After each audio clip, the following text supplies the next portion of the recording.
Hello, everyone. Great to meet everyone. My name is Gaurav. I'm super excited about today's webinar. I'm going to be joined by Liam Nolan, who's an awesome engineer. This is our fifth episode of the Inside Track as well. So I'm super excited to host this and also to have on Liam Nolan today as well. Liam is a multi-Grammy winning studio engineer who's worked with artists like Adele, Drake, Rihanna, Calvin Harris, AJ Tracy, Stormzy, and so many huge artists out there. And it's going to be great because Liam's going to be sharing some awesome stuff with us today. Just to start off, if you have any questions, please pop them in the Q&A section. And we just go back there. If you have any questions, please pop them into the Q&A section. And also, if you're listening to us and watching us on our social feeds, please just drop your questions in and I will try answering them with Liam during the session, or we do have a Q&A section at the end as well. So I'm super excited for today's session. And I'm going to ask Liam to maybe turn on his camera and come on the thing. How you doing, Liam? I'm very good, thank you. Yeah, thank you for having me. It's a pleasure to be here. So honestly, I'm so excited today. I've known you for such a long time as well. Yeah. I was super excited to be able to do a webinar with you today. And we have some awesome people around the UK, I think, and the world watching today. So it's going to be awesome for you to actually give them some tips and tricks and how you got into the industry. Absolutely, yeah, man. So I named some of the names there that you've worked with. Some huge names like Adele, AJ Tracy. And first of all, I just want to ask, who did you win the Grammys from? Was that Adele, right? So that was with Adele, yeah. And that was tracking, wasn't it? Recording, yeah. So that was for the album 25. And when she came here with a producer called Greg Kirsten. So they used our studio downstairs, Studio A, where we recorded a lot of the songs that he produced on that album. So it's for Adele. Wow, that's awesome. Yeah.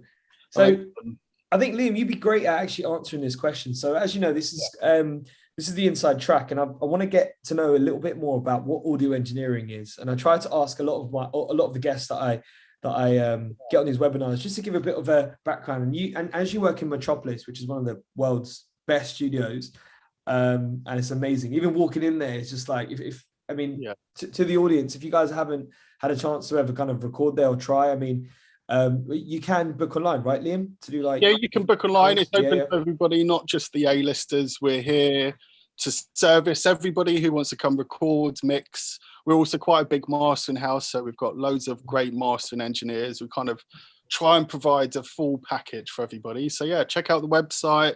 Got amazing studios, amazing people that work here, amazing gear. So yeah, and it's a great experience. It's a very, very good experience. Kind of like, top of the top when it comes to production. And I think it's just like even writing there and just spending a couple hours there, it's just so influential. But yeah, absolutely. The question that I had for you, which I think you'd give a great answer for, is so audio engineering these days, it covers so many different aspects, right? Recording, the assistant, the mixing guy. Can you name some of the few that either you've done or you currently still do? Because I'm pretty sure it's just not just going in and just mixing. You've got to set up the templates. You've got to make sure things are done. And of course, yeah. So before, like with regards to setting up a session beforehand, there's so much more that goes into it. So normally, either myself or the studio manager will get in touch with the producer artist. We'll find out, for example, if we're doing vocals, if they've got any specific vocal chain they like to use, or if it's a larger tracking session, kind of what they want to track, whether that be drums, bass, guitars.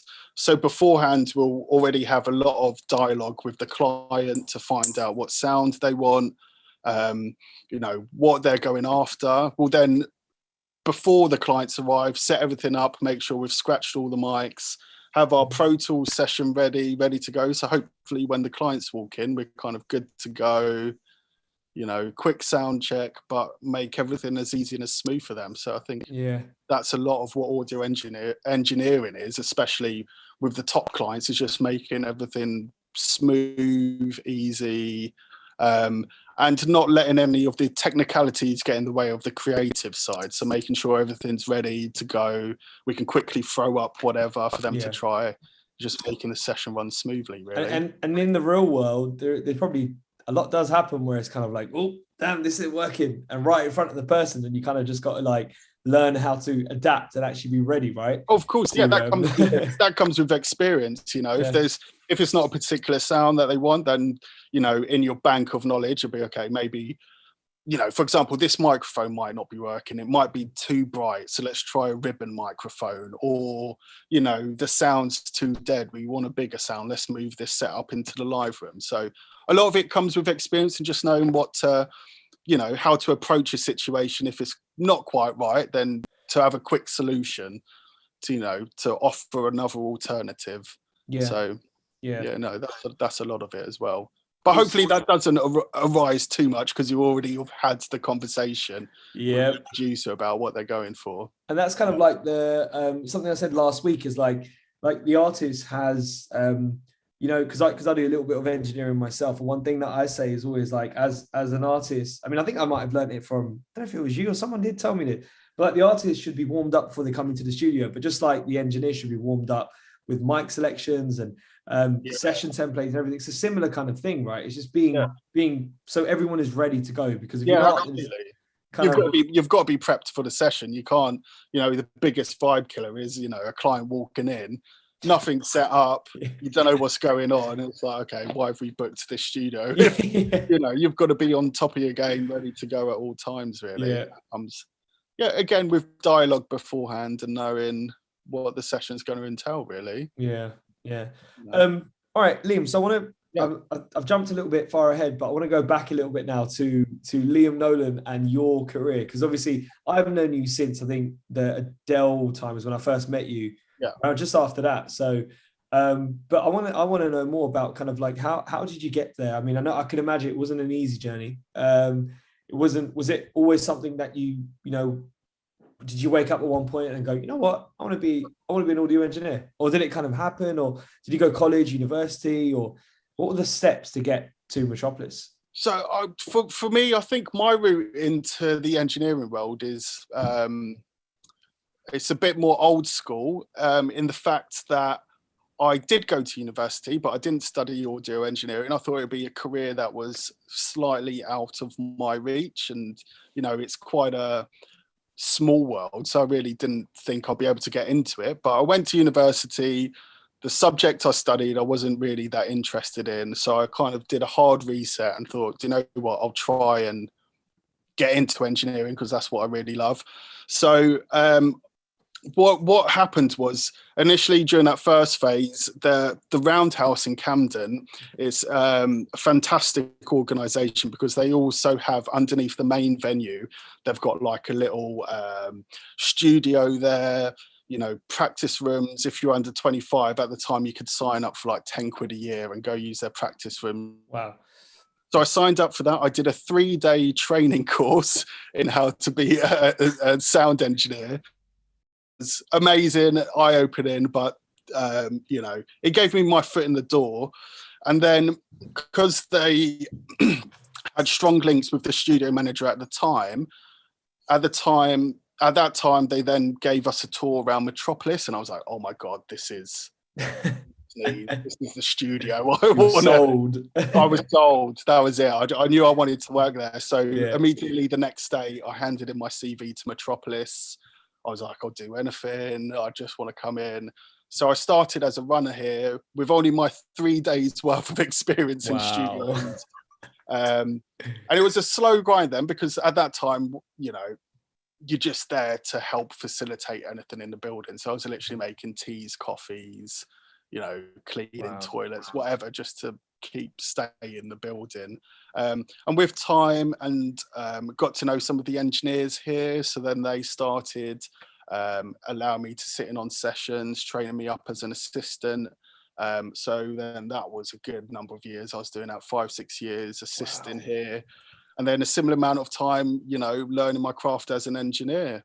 So I've started entirely from the bottom here at Metropolis and learned everything on the job, really, which is that's amazing. More old school, yeah. I love that though, because that's like, you know, when I was at uni and I actually did a music production course, that's the story they did tell us. It's nice to hear someone actually go through that. But go back a little bit. So when you was an assistant, what were your roles as an assistant at kind of one of the world's biggest studios?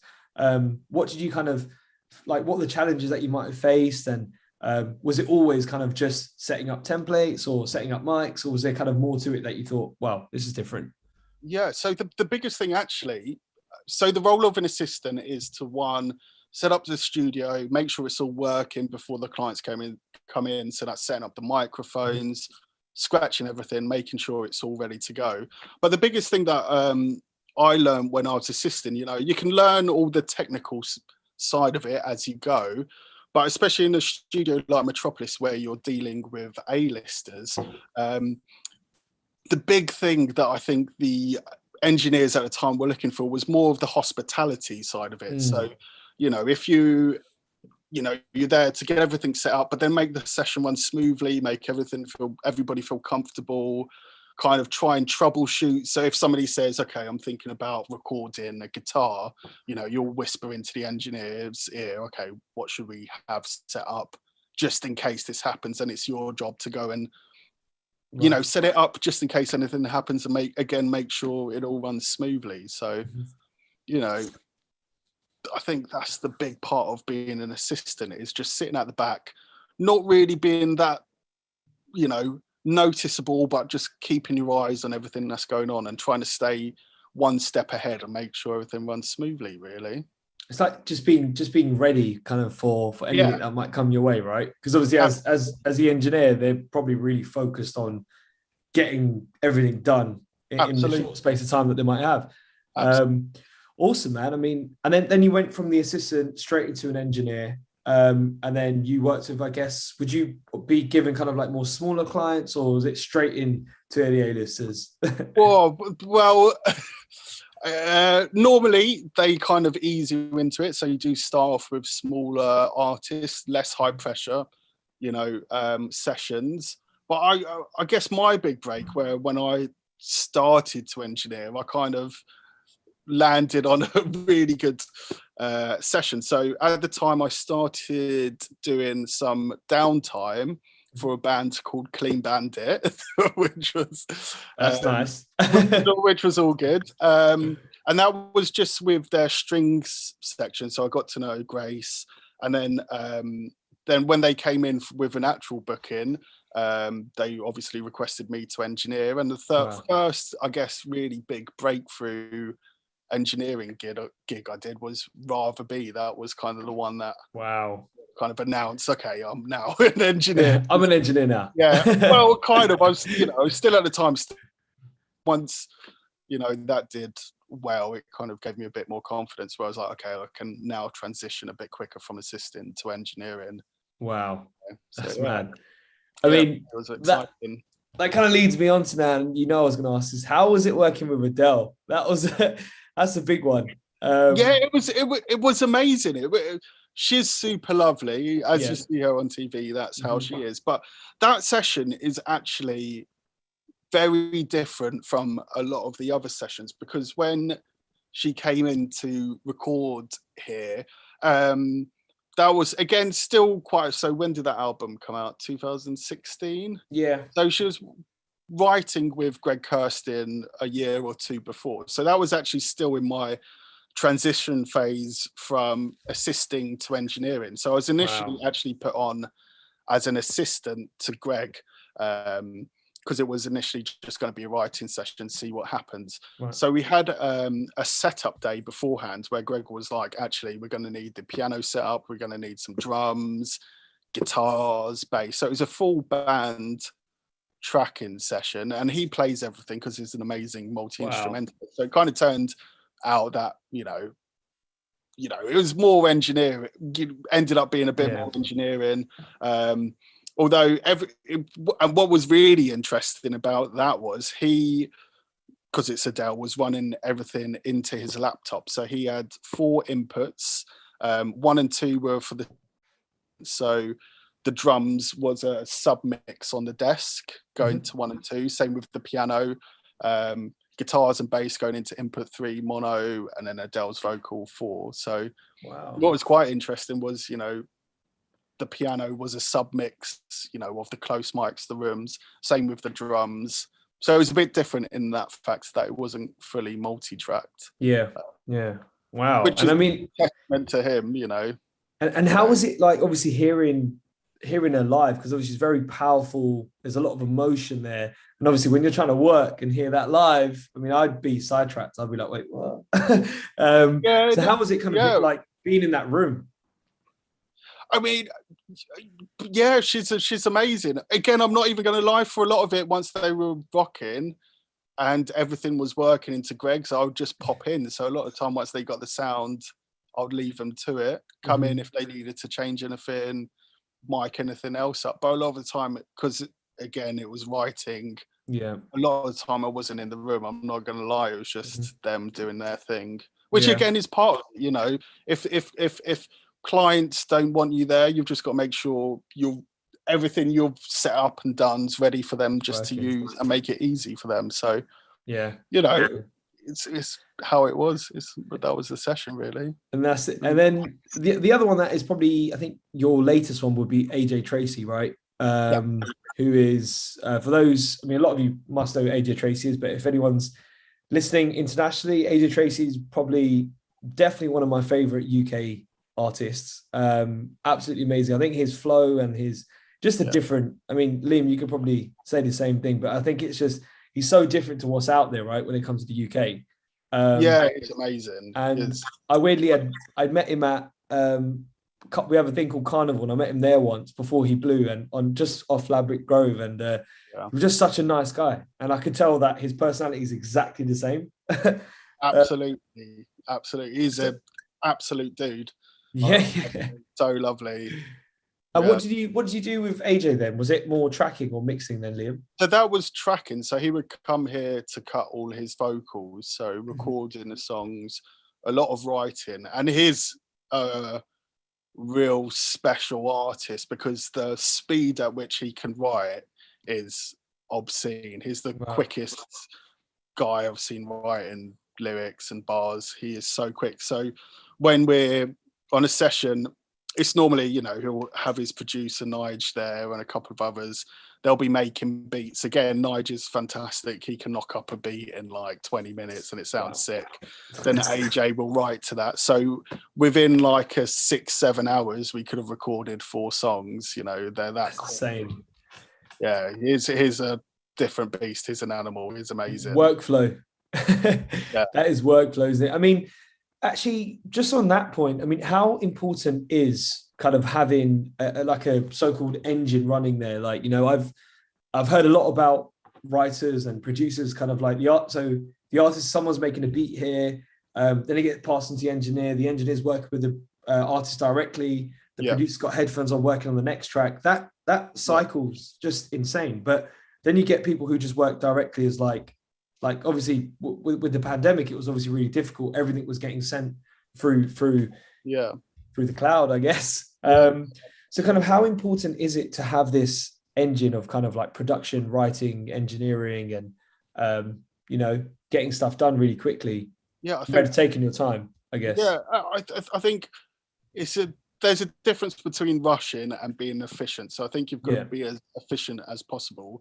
And for, you know, it doesn't matter if you're a big client with a big budget or a smaller independent artist with maybe not so much budget. The thing that, especially coming into a studio like this, is maximizing your time and making it as efficient as you can be, because then you're getting the most value for your money, really.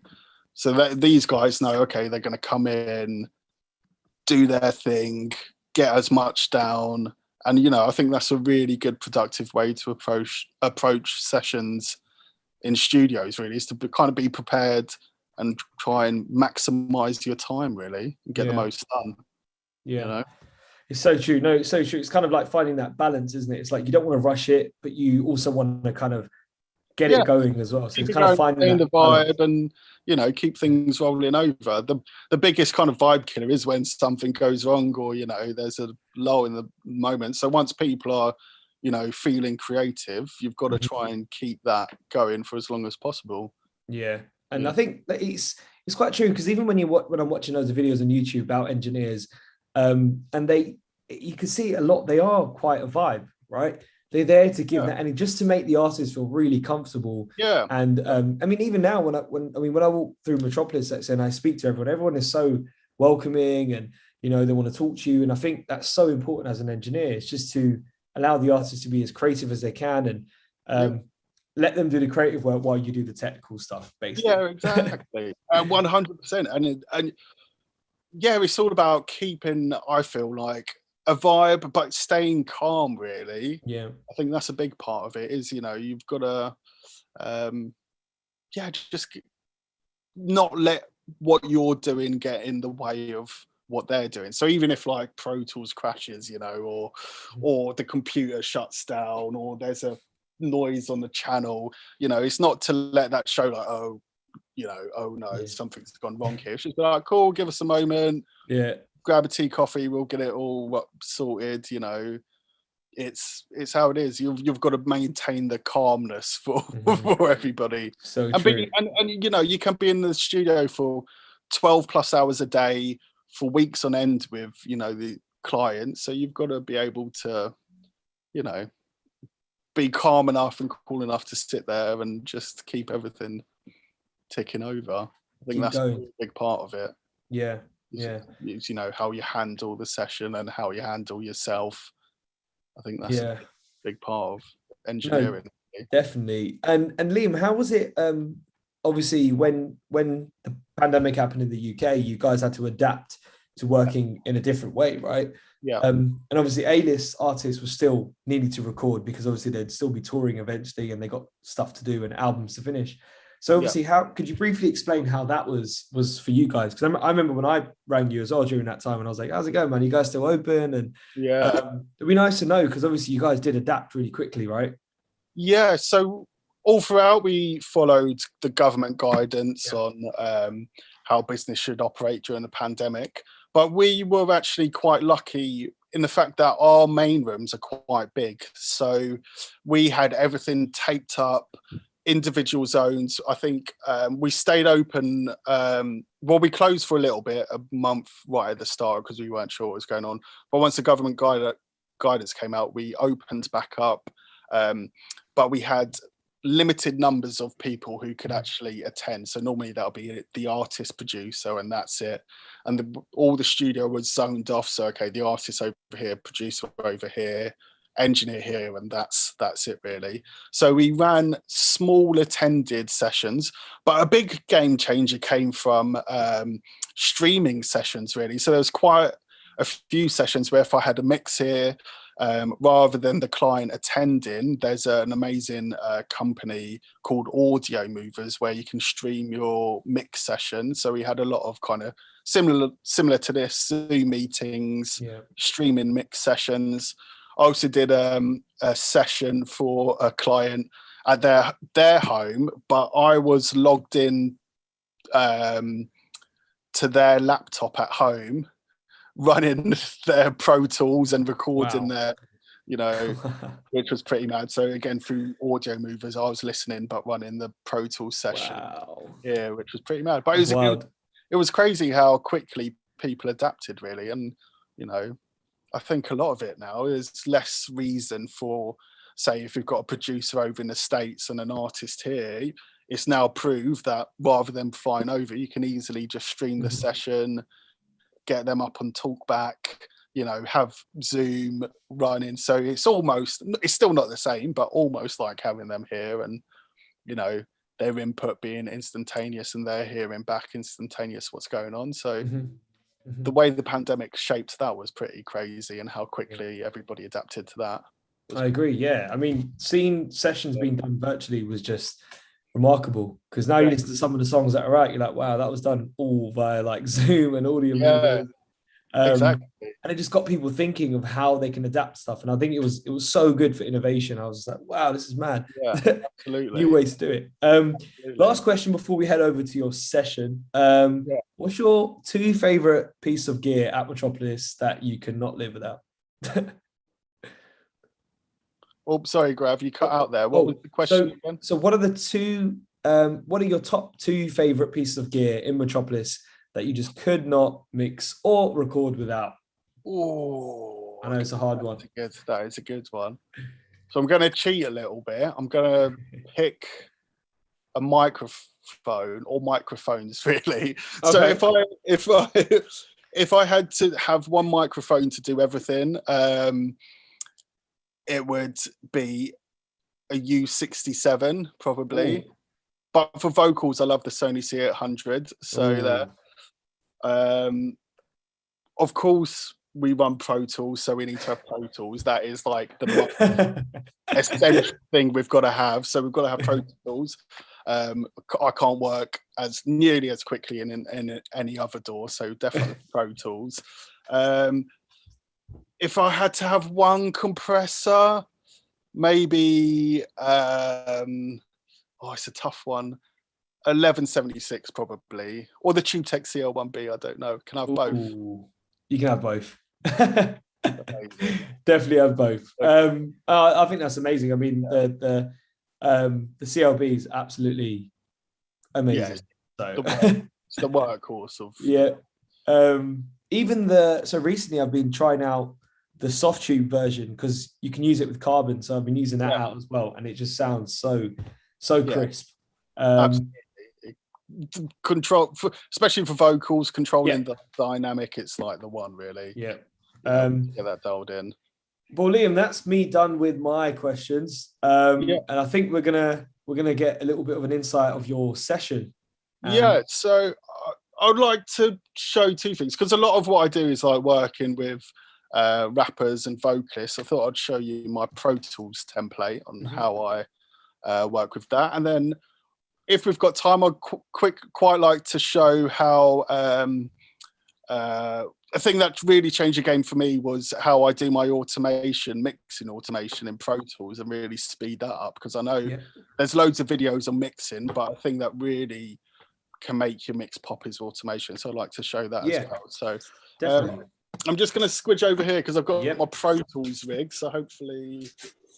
and if anyone has any questions for Liam, please just pop them in and we will definitely get to them in this session as well. I'm excited to ask Liam a few more a bit later, but just drop them in the Q&A, guys, and we'll come to them soon. So Liam, this is your vocal template. This is my vocal template indeed. Wow. And although it's actually really simple, I think I run a pretty simple, no fuss kind of template. Pardon me. So the first thing I've got to say is obviously when recording vocals, I try and pick the right, if the artist has a specific vocal chain, we'll use that. If not, I'll try and pick a mic and a chain that suits the voice. So normally it'll be either U67, C800. We've got down here, you can't see, but we've got a Neve 1073 preamp I like to use, and I normally just filter off 50 hertz rumble, and then I would either go into a TubeTech CL1B or 1176, and that's my vocal chain. And with the compressor, when I'm recording, I'm probably not doing more than like 5 dB gain reduction max on the really loud bits. I just want to control it, but leave options for the producer or whoever at the end of it. I may go a little bit harder if I know I'm going to mix it myself. So, but when you're sending vocals off, you're not sure who it's going to. I like to leave a bit of headroom for people to add their own processing. So once I've got the vocals all good, I'll explain again. It's super simple. I think it might not be, but how I run my vocals. So here, first of all, my AVOX is where all my lead vocals go to, basically.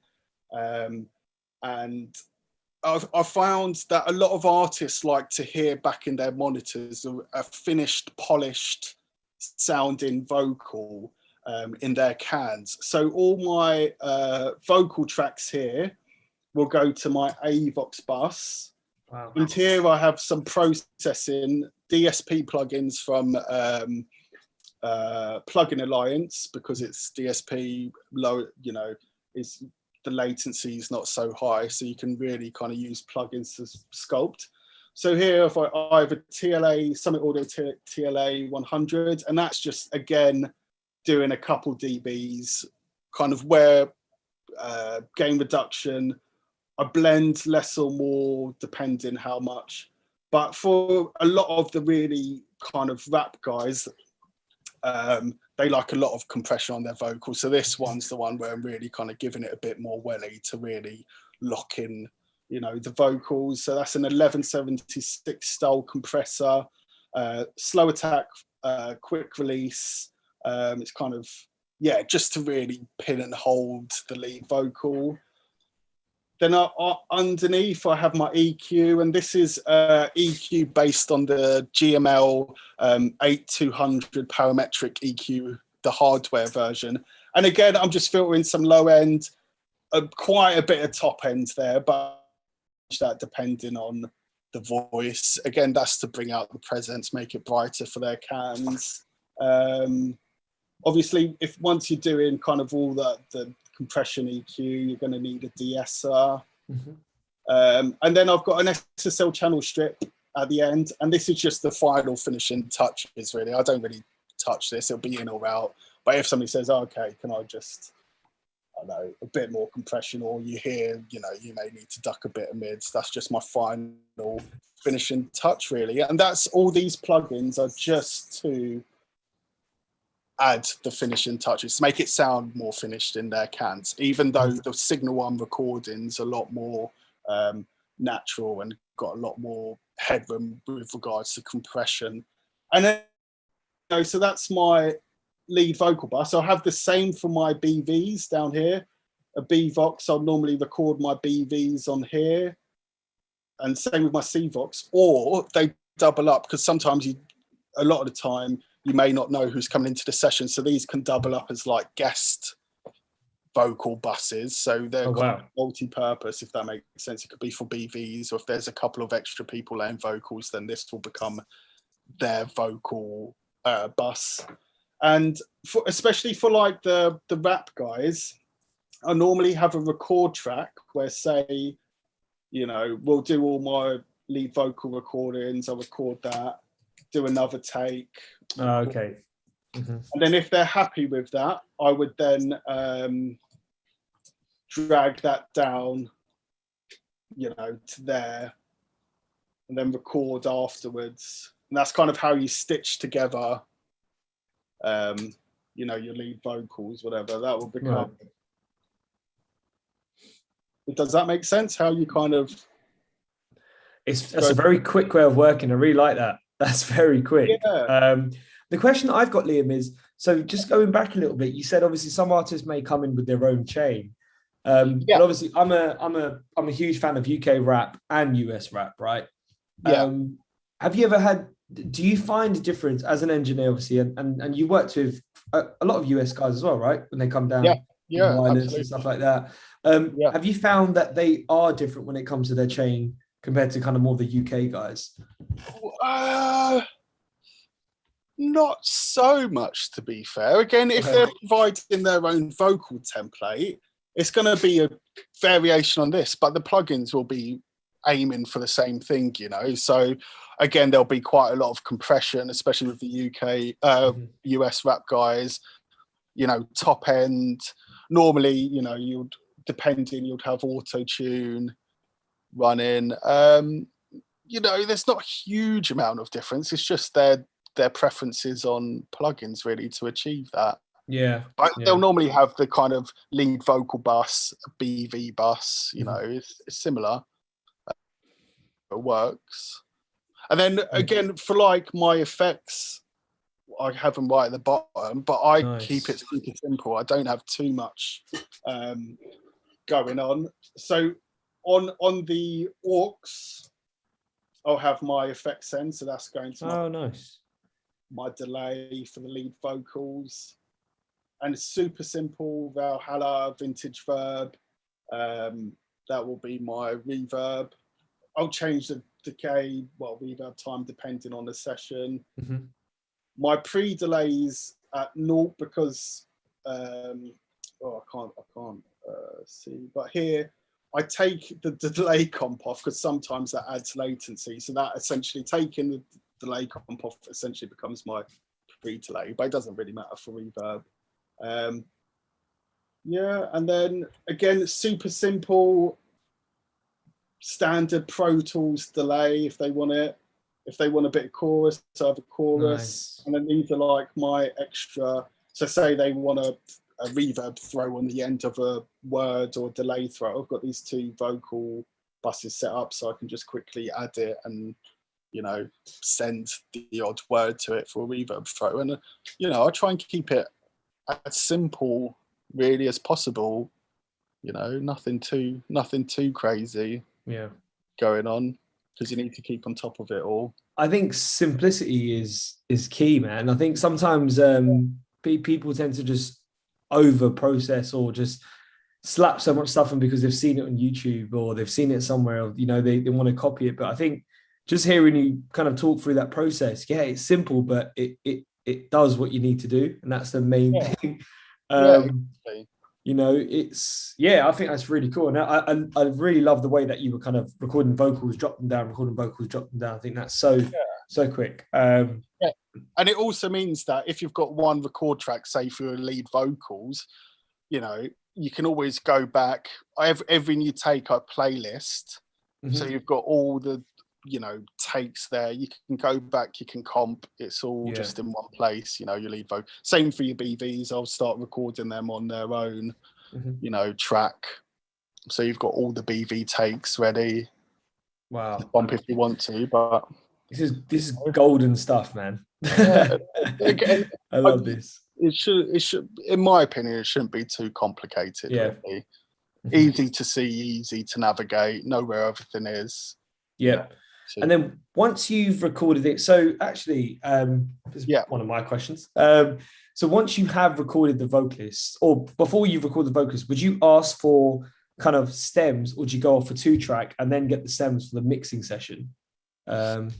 Entirely depends. Okay. If I'm going to be mixing it, then I'll ask for the stems. And then you'll pop them in here? Yeah, I would either pop them in here, or depends. Or if it's going to be purely vocal tracking, then a 2-track's fine. You know, you don't need anything more than that. Yeah, really to track to. So most of the time, to be fair, it's a 2-track they provide. This is instrumental. Let's track to that. Then if you're mixing it later, you can get the stems and import them into this session and line it all up. But and then that's fine. And then would you pop this session then into your mixing template and then start mixing this into there, or would you bring the stems of the track into here? Either or, really. Okay. So if I'm mixing it, I'd make sure my 2-track and my stems start at the same place. So you could either import your stems into this, or you could make a new session, mix session, and import session data of your vocals, and it should all line up. So nice. And chances are, if I'm mixing it, I'll probably make a new session. So I would import session data of all my vocals into the new session. So this is kind of kept as a clean session, and then there's a separate mix session. Yeah. Right, man. Cool. I mean, I think I definitely want to get you on your second session because I'm excited to hear about your automation. So should we load that one up for 10 minutes and then we can go on some of the questions that are coming in, Liam?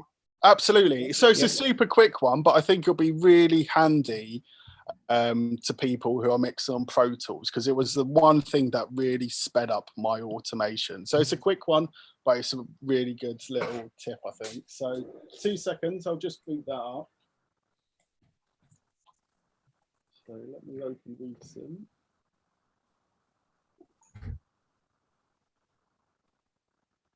Okay, so this is like a fake mix session, essentially. So so the first thing I want to show you is the way I do it is right at the beginning of my mix session. There's a couple preferences that I have to select, and I think you can only do this in Pro Tools Ultimate, but I'm not too sure if the preview function works in normal Pro Tools, but I'll show you anyway. So imagine this is your mix. You've loaded it up. If I go to my preferences, so mixing, straight away, I'll put plugin controls default to auto enabled and coalesce trim to manual. That's just so I can see what I'm doing. So imagine I'm mixing. This is my mix. I've got my balance. I'm going to add some plugins. So let's add a compressor. Let's add an EQ. Okay. So I'm mixing, and I've got a static balance. I've tweaked all my compressors, my EQs. But once I've got my static balance, I now want to make movement in the session or change things up.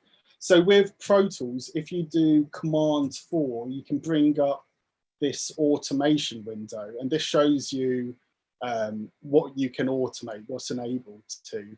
But this is the genius bit, is this preview automation button down here, which allows you to change your mix, your plugins, so you can change multiple things and A/B between your current mix and your tweaked mix. So for example, say I've got, this is my static balance here for my verse, but now I want to change my balance for my chorus and my EQ compression settings.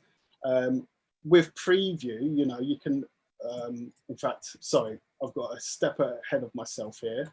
So I do all my automation in trim, so I can see what I'm doing, and you've got to put it in latch. So now when I'm changing my fader balance with preview in, for example, okay, in the chorus, the kick needs to come up, the snare needs to come up, maybe the bass is a bit boomy, let's bring my guitars up for a bit more punch and my vocals up. As you can see here, it's all turned to green, which means I'm previewing the automation, but it's not writing. So when I command click my preview, you can aim between your tweaked mix and your static balance.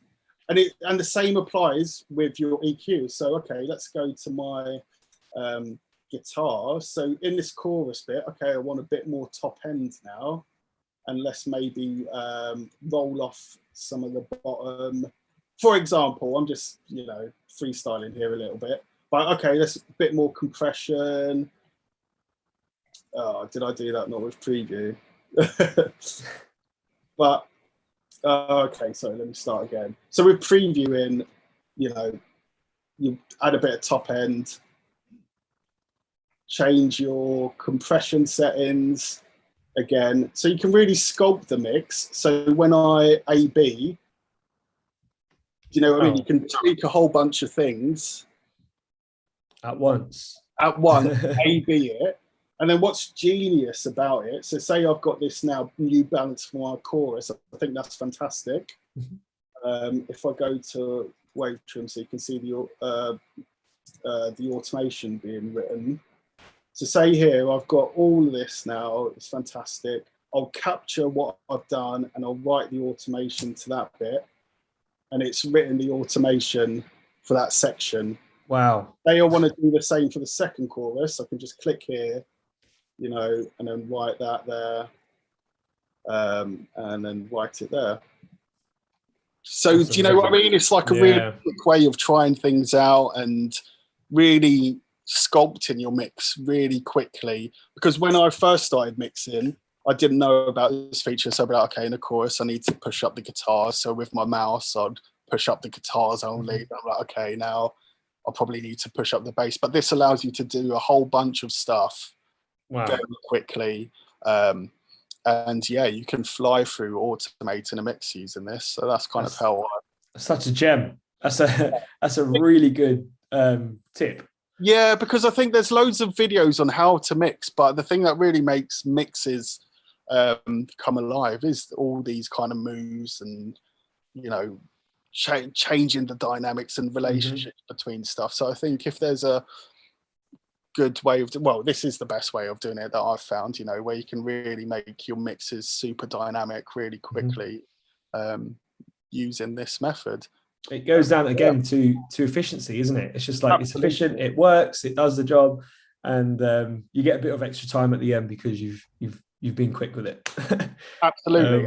And your ears aren't being tied because you've just done 20 mix, little mix Oh change yeah. within a minute. Do you know what I mean? So Yeah. your efficiency goes up super quick. So No, yeah, definitely. that's my little mix tip.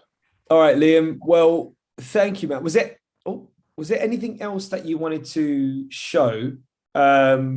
Or was that it? Was there one more? No. So I think No, that was it. Yeah. that was it. Okay, cool.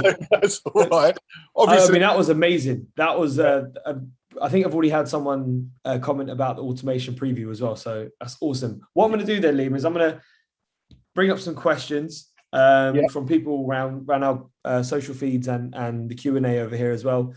We'll spend 15 minutes on these questions. Yeah. And I mean, we'll go to the first one from Julian. Great chat and vibes. I'm an assistant editor looking to develop my audio music mixing skills. Any tips or materials you'd recommend? Oh, tips to develop mixing skills. Well, I mean, there's so many resources now. I guess first of all, the biggest tip I can say is just practice it. Practice makes perfect. So you can watch as many videos, but you've really just got to do it yourself and try out. So keep practicing your mixing. Amazing resources like a free resource that I use all the time. I'm a big fan of Dave Pensado. So I'm always watching his YouTube, Pensado's Place, Into the Lair, he's always doing mix tips. There's, other resources such as Mix with the Masters. You have to pay for that, but you've got the top mix engineers in the world giving a breakdown on their mixing process, which is super invaluable. And yeah, YouTube, honestly, the amount of stuff I've learned off YouTube or made me think differently, if I'm not sure, okay, for example, I'm really struggling to get a lot of low end out of my 808. I'll just search in YouTube like 808 low end tips, and you get thousands, a lot, of videos on that. So honestly, I still use YouTube for the most. YouTube is it's such a it's always going to be one of the best kind of things, isn't it? Because it's free, it's always there, it's accessible. And there is so much content on there. Absolutely. I search anything and everything that I've got a problem with. I think the other day I broke my iron and I was trying to fix it, and I was like, let me just Google it. Let me just go on YouTube and try and see if anyone can help me fix this iron. Anyway, so I think that was awesome. That's such a good answer. I mean, Mix with the Masters especially is just like, that's their stuff is just absolutely amazing, isn't it? It's just really in depth, detailed. Absolutely. And then, so the next one is from one of our Avid specialists, Simon, which is awesome. So yeah, great question actually. But how do you feel about Atmos and spatial audio? So has it changed the recording and mixing workflow for you? Because I know you guys have a room now in Metropolis. Right?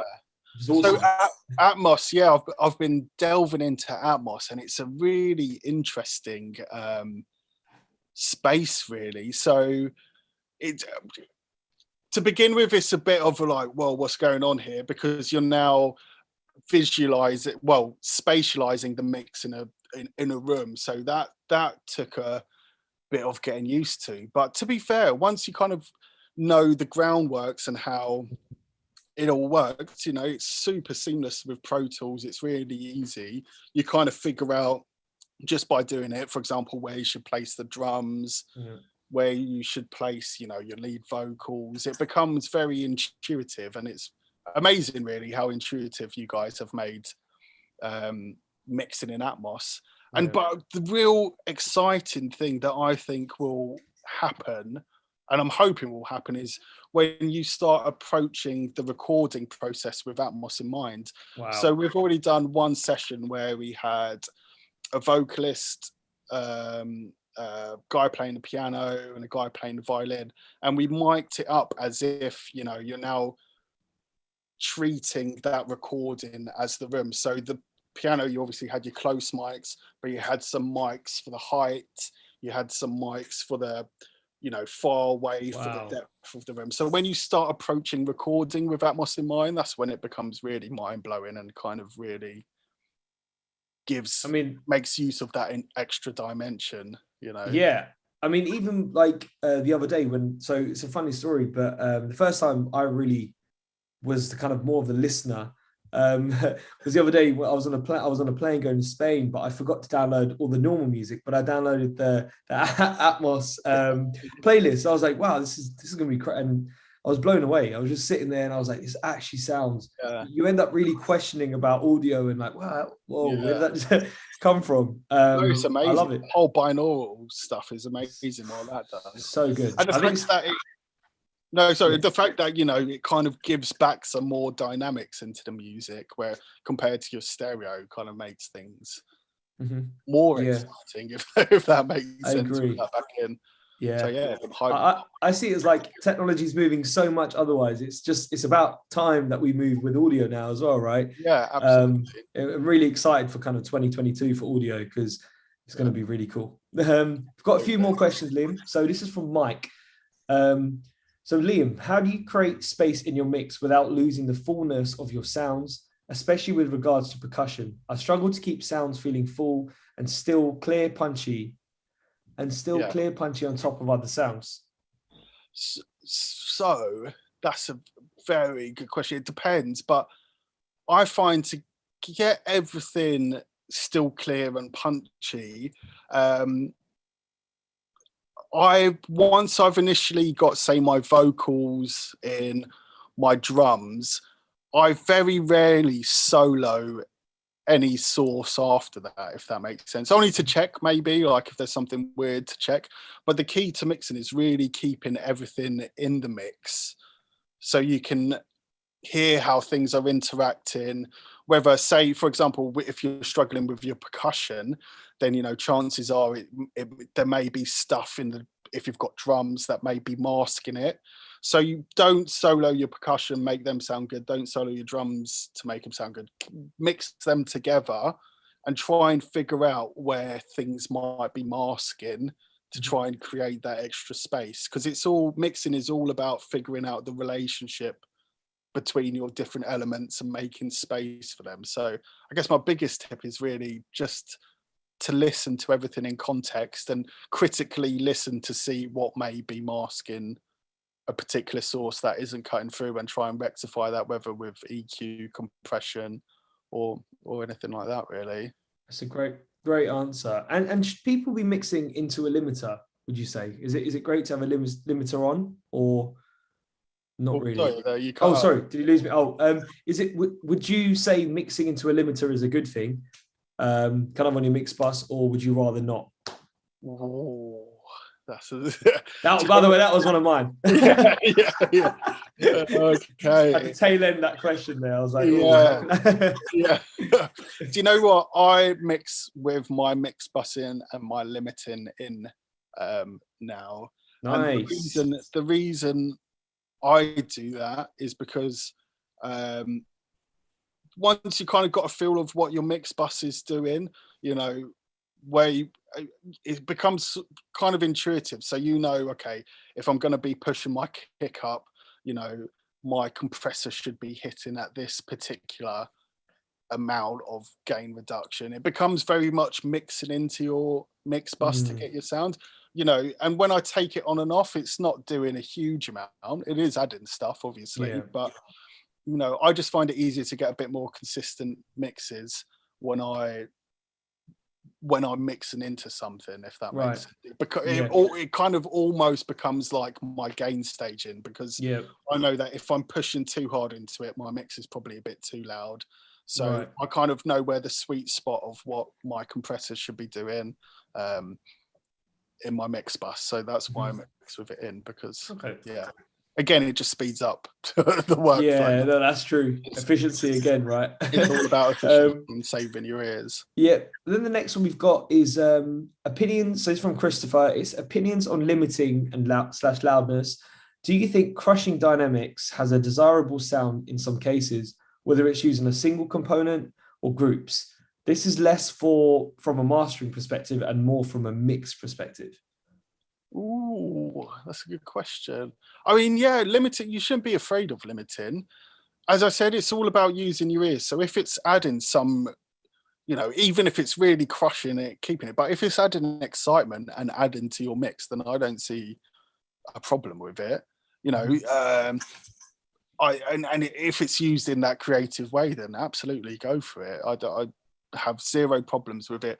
The only, the back end of it though, if you're sending your mix and it's printed through a limiter and it's really slammed, really crushed, then that's obviously given less headroom for the mastering engineer. So that I would suggest maybe backing off a little bit. But if it's used creatively and adding to the sound, then I'm all for it. I don't think there are any rules really. So yeah, no. Okay. Yeah. I think that answers that one. The next one is, could you talk about what software and techniques you use to create a really good low-end bass line? Moresco UK scene like a drill 808. So I think maybe just how you'd create a really nice, or how you'd shape the bass. So especially with like 808 stuff, if it's really subby, well, there's I see it as like two components really. So with the 808, you've got like the sub, but then you've also got the higher frequencies, which should be the stuff that cuts through in your mix. Yeah. So if I first of all will slightly distort's not the right word, but try and get some harmonic saturation coming through. I don't know if you can see in the back there, we've got some NS10s which have terrible low ends. So if I can hear my 808 coming through there by adding a bit of harmonics, then I know it's going to cut through in every speaker. So that's the first thing I'm looking for.